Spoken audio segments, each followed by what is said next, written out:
ETF index mutual funds నేర్చుకుని stock మార్కెట్లో రాణించాలనుకుంటున్నారా? వెంటనే ఈ నెంబర్కి కాల్ చేయండి. అమ్మా నమస్తే. నమస్తే అమ్మా. అమ్మా చాలామంది మన సంస్కృతి సాంప్రదాయం ప్రకారం కొంతమంది ప్రతిరోజు అనునిత్యం పూజలో విష్ణు సహస్రనామాలని, లలితా సహస్రనామాలని, తర్వాత వారికి తోచినది ఏదో ఒక మంత్రాన్ని చదువుకోవటం ఒక అలవాటు. ఈరోజు మనం లలితా సహస్రనామం గురించి ఒకసారి మాట్లాడుకుందామమ్మా. ఇది చదవటం వల్ల కలిగే ప్రయోజనాలు ఏంటి? ఎవరైనా చదవచ్చా? ఏ విధంగా చదవాలి? మరీ ముఖ్యంగా అమ్మా, మీరు అడిగినటువంటిది చాలా లోతైన విషయం అడిగారు. లోతే కాదు, విస్తారం కూడా. ఎందుకంటే ఒక 4-5 దశాబ్దాల క్రితం దాకా, అంటే 40-50 ఏళ్ల క్రితం దాకా లలితా సహస్రనామం చదివేవాళ్ళు కాదు చాలామంది. చాలామంది చదివేవాళ్ళు కాదు అని చెప్తున్నారు. అదే అదే చాలా కొద్ది మందే చదివేవాళ్ళు. పైగా ఎవరైనా ఔత్సాహికులు మాలాంటి వాళ్ళు, అప్పుడు చిన్నవాళ్ళం కదా, అడిగితే వద్దు, అది అలా ఎట్లా పడితే అట్లా చదవకూడదు అని చెప్పారు. ఏదైనా సరే వద్దు అంటే దాని మీద యువతరానికి కుతూహలం ఎక్కువ ఉంటుంది. దాంతో కసిగా చదవడం మొదలుపెట్టారు. ఈ చదవడం మొదలుపెట్టి ఎందుకు చదవకూడదు అని ప్రశ్నలు కూడా వేశారు. వద్దు అని చెప్పిన వాళ్ళకి ఎందుకు చదవకూడదు అని చెప్పడం తెలియలా. వద్దని చెప్పారు కానీ ఓకే అమ్మా తెలీదు. అందువల్ల వీళ్ళు నేర్చుకోవడం, చదవడం మొదలైంది. ఇప్పుడు లలితా సహస్రనామం చదవడం, అసలు నిజంగా అదా దాని పేరు? లలిత రహస్య నామ సాహస్రం దాని పేరు. లలిత రహస్య నామ సాహస్రం. లలితకి ఉన్నటువంటి రహస్యమైన 1000 నామాల యొక్క సముదాయము అని పేరు దానికి. రహస్యం ఉంది అందులో. రహస్యము అంటే దాచేశారండి, అందువల్ల అందరూ చదవద్దన్నారు. నిమిడిమిడి జ్ఞానంతో సమాధానం చెప్పిన వాళ్ళు కూడా ఉన్నారు. అది రహస్యం అంటే దాచిపెట్టిందని కాదండి. నేను ఎదురుగా చెప్పినా మీకు అర్థం కాదు. ఈ రహస్యం అంటే కోడ్ అన్నాం కదా, కోడెడ్ అని. ఆ డీకోడ్ చేస్తే దాంట్లో అర్థం తెలుస్తుంది. అది ఆ డీకోడ్ చేసి ఇంత జాగ్రత్తగా తయారు చేసింది చాలా పకడ్బందీగా, అక్షరం కానీ, ధ్వని కానీ, దీర్ఘం కానీ, హ్రస్వం కానీ, ఒత్తు కానీ, మధ్యలో ఉండేటటువంటి ఖాళీ కానీ, వీటన్నింటిలో ఏ చిన్న తేడా వచ్చినా దాంట్లో ఉన్న అర్థం మారిపోతుంది. అందువల్ల ఎవరు పడితే వాళ్ళు దీన్ని చదవకండి. ఎవరైనా తెలిసిన వాళ్ళు చెప్పింటే, ఐ రిపీట్, ఎవరైనా తెలిసిన వాళ్ళ చేత చెప్పించుకుని తప్పులు లేకుండా స్పష్టంగా ఉచ్చరించండి అని చెప్పడం కోసం ఇంత చెప్పడం అన్నది వాళ్ళకి ఐడియా లేక ఇప్పుడు వద్దులే, ఎవరు పడితే వాళ్ళు చదవకూడదు అని చెప్పారు. ఎవరైతే అమ్మవారి మీద పరిపూర్ణమైనటువంటి విశ్వాసం కలిగి ఉన్నారో, ఎవరైతే స్పష్టంగా ఉచ్చరించగలరో వాళ్ళందరూ లలితా రహస్యనామ సాహస్రం చదవచ్చు. ఇది చాలా శక్తివంతమైంది గనక ఇది చదివేటప్పుడు వచ్చేటటువంటి శక్తి తట్టుకోగలిగినటువంటి స్థితి ఉండాలి. ముందు బాగా వేడిగా ఉన్నటువంటి టీ మరుగుతున్నది, పేపర్ గ్లాసులో ఒకసారి పోస్తే పర్వాలేదు కానీ ఒకసారి తాగాక రెండోసారి కూడా అందులో వేడి టీ పోయండి, ఏమవుతుంది ఆ గ్లాసు? పాత్రత లేదు, పాత్ర. దీన్ని తట్టుకోగలిగిన శారీరక మానసిక స్థితి ఉండేటట్టుగా తయారవ్వాలి. దానికి కావలసింది బాహ్య ఆంతర శుచి కావాలి. బాహ్య శుచి అంటే వాతావరణం శుభ్రంగా ఉంచుకోవడం, తన శరీరాన్ని శుభ్రంగా ఉంచుకోవడం, వీలైనంత వరకు మనస్సులో దురాలోచనలు లేకుండా ఉండడం. ఈ 3 లక్షణాలు, ఈ 3 రకాలైన శౌచాలు ఉండి అమ్మ మీద గనక పరిపూర్ణమైన విశ్వాసం ఉండి ఆర్తి ఉంటే లలితా రహస్యనామ సహస్రాన్ని చదవచ్చు. ఇది ప్రతిదీ కూడా ఒక్కొక్క నామానికి కనీసం 5 స్థాయిలు అర్థం ఉంది. 5 స్థాయిలు, ఒకటి కాదు. ఒకటి పదానికి ఉండే నిఘంటువులో ఉండే అర్థం, నిఘంటువులో ఉన్న దానికి అంతరార్థం, దాన్ని ఆలోచించటం వల్ల ఒక వ్యక్తిలో మేలు కలిగేటటువంటి అర్థం, అది కుటుంబ పరంగా ఎలా అన్వయమవుతుందనే అర్థం, అది సమాజ పరంగా ఎలా సమన్వయం చేయాలనే అర్థం, అది పర్యావరణం, అంతరిక్షం, వీటికి సంబంధించిన అర్థం. ఇవి కాక కొన్ని నామాలు ప్రత్యేకంగా ఒక ఆధునిక విజ్ఞాన శాస్త్ర సంబంధమైన విశేషాలు చెప్పే ఉన్నాయి. ఒక నామాలు కొన్ని తీసుకుంటే అవి ప్రత్యేకం, ఒక సైన్స్, ఇప్పుడున్న సైన్స్, దీనికి సంబంధించిన విశేషాలన్నీ ఉన్నాయి. మరి ఇంత బాగా ఉండాలి అంటే సైన్స్లో ఉన్న డెఫినిషన్ ఎలాంటిదో ఈ నామాలు అట్లాంటివి. ఒక్క అక్షరం అటు ఇటు పొల్లు పోవడానికి లేదు. తప్పు చదివితే, ఇట్లాంటప్పుడు తప్పు చదివితే ఏమవుతుందండి?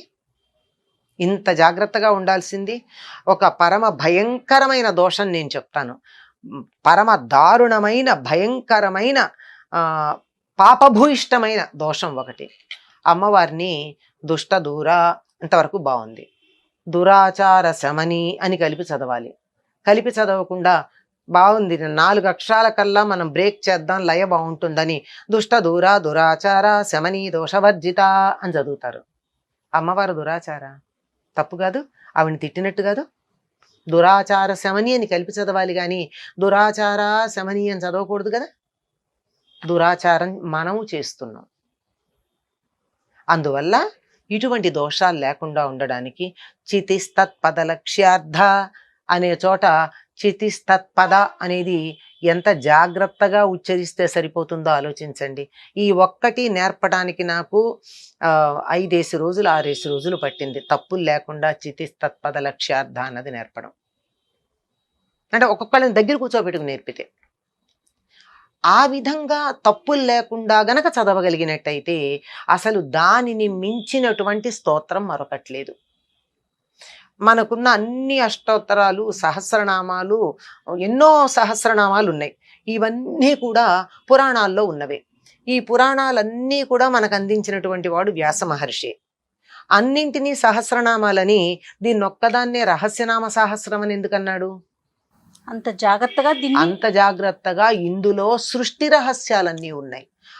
మొత్తం శాస్త్ర విజ్ఞానం అంతా మిడించబడి ఉంది. 182.5 శ్లోకాల్లో ఉందే 183 రాయలేడా? ఎందుకు అక్కడికి ఆపాడు? ఇలా ప్రతి అంశంలోనూ కూడా గొప్ప శాస్త్రీయత ఉంది. అందువల్ల దీనిని ఎవరి దగ్గరన్నా నేర్చుకుని తప్పులు లేకుండా చదవాలి. ఈ సందర్భంలో ఒక మాట చెప్తాను. చాలామంది కోపం రావచ్చు చూడబోయేటటువంటి వారికి. వారందరికీ కోపం వచ్చినంత మాత్రాన నేను చెప్పదలుచుకున్నది మానను. కనీసం 20 నుండి 25 నిమిషాలు పడుతుంది లలితా రహస్యనామ సాహస్రం చూసి చదివితే, ప్రతి అక్షరం ఉచ్చరిస్తే 25 నిమిషాలు. కానీ గంటకి మేము 4 సార్లు పారాయణ చేస్తామండి, రోజుకి 20 సార్లు పారాయణ చేస్తామండి అని అంత అర్జెంటుగా అంత పరుగులు పెడుతూ కొంపలు మునిగిపోయేటట్టు చేయాల్సిన పనుందా? ఏ నామమో తెలియదు కదా. శ్రీమాతా సింహారాయణ శ్రీమత్ మహాస్నే సంభూత దేవ కార్య సముచిత ఉద్యుద్భాను సహస్రాభాజ నివాసం. ఎందుకండి చదివి ఎంత, చదవకపోతే ఎంత? 10 నిమిషాల్లో కూడా చదవచ్చు ఇట్లా చదివితే. అవసరం లేదు కదా. శ్రీమాత్రే నమః అని నమస్కారం చేసుకున్నా చాలు.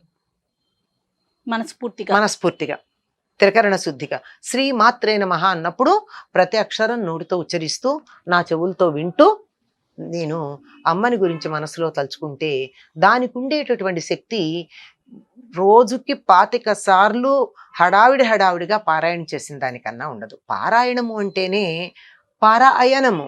ఈ నామం ఏదైతే ఉందో దాన్ని దాటి ఆ అర్థం దాకా మనం వెళ్ళగలగడమే పారాయణం. అది లేకుండా అసలు పదాన్నే మనం ఉచ్చరించకపోతే ఎట్లా? ఇవన్నీ చెప్పలేక ఇప్పుడు వద్దులేండి, ఇప్పుడు ఏం నేర్చుకుంటారు తర్వాత అని పెద్దవాళ్ళు చెప్పారు. ఈ నియమాలు పాటించగలిగినట్టయితే శారీరక మానసికమైనటువంటి శౌచాలు,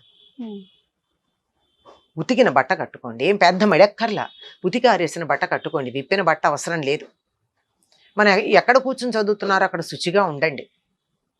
సోఫాల్లో కూర్చుని ఎక్కడ పడితే ఎక్కడ, బస్సుల్లోనూ చూస్తున్నాం ఈ మధ్య, బస్సులో పెడుతూ కూడా పక్కన కూర్చున్న వాళ్ళు ఎవరో తెలియదు, ఏ స్థితిలో ఉన్నారో తెలియదు, వీళ్ళు ఇలా పుస్తకం తీసి లలితా సహస్రనామ పారాయణ చేసేస్తూ ఉంటారు. అవునమ్మా. పైకి చదువుతారు. అయితే నాకు ఉచ్చారణ ఇబ్బంది అండి, నా నోరు సరిగ్గా లేదు, పళ్ళల్లో తేడా ఉంది, నాలుక మందం ఉంది, ఏదో అందరికీ అన్ని సౌకర్యాలు ఉండవు కదా, మరి ఎట్లా నాకు చదవాలనుంది అమ్మవారి గురించి. పైకి చదవకు, పైకి చదవద్దు. నువ్వు ఉచ్చరించలేకపోతే పైకి చదవకు. చక్కగా ఎదురుగా పుస్తకం పెట్టుకో.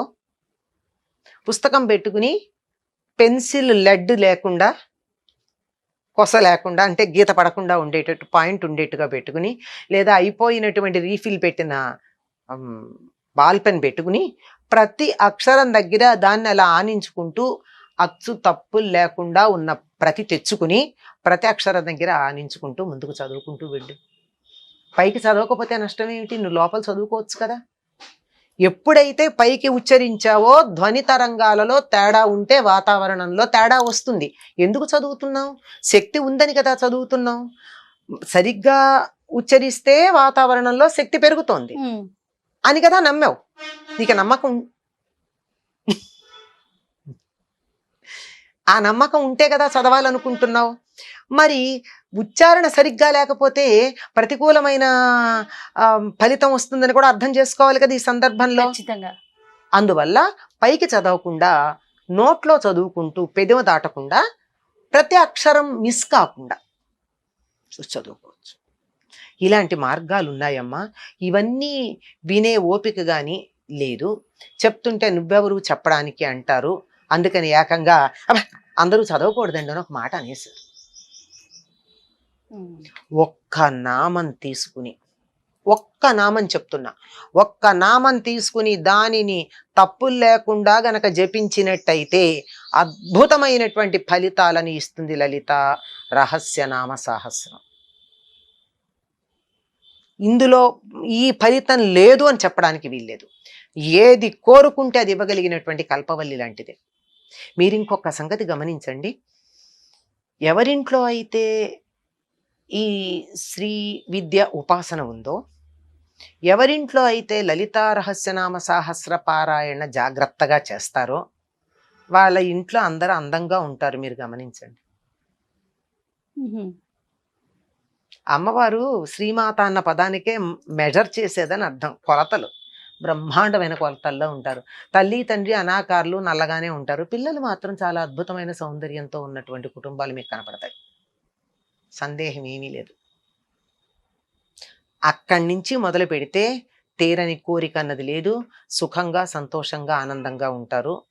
భక్తి శ్రద్ధలతో చేస్తే అమ్మ జయ నన్ను అడిగింది, అమ్మ మీరు ఎన్నిసార్లు చదువుతారు లలిత అంటే, నేను 4 సార్లు చదువుతానని గొప్పలు చెప్పుకున్నా, లేదా నువ్వు వచ్చేటప్పటికి నేను 4 సార్లు చదువుతున్నట్టు నటించినా, ఆ స్పీడు నీ దగ్గర నేను పోజు కొట్టినా, ఎవరన్నా ఇలాంటివన్నీ చేస్తే మాత్రం అంతే ఉంటుంది ఫలితం.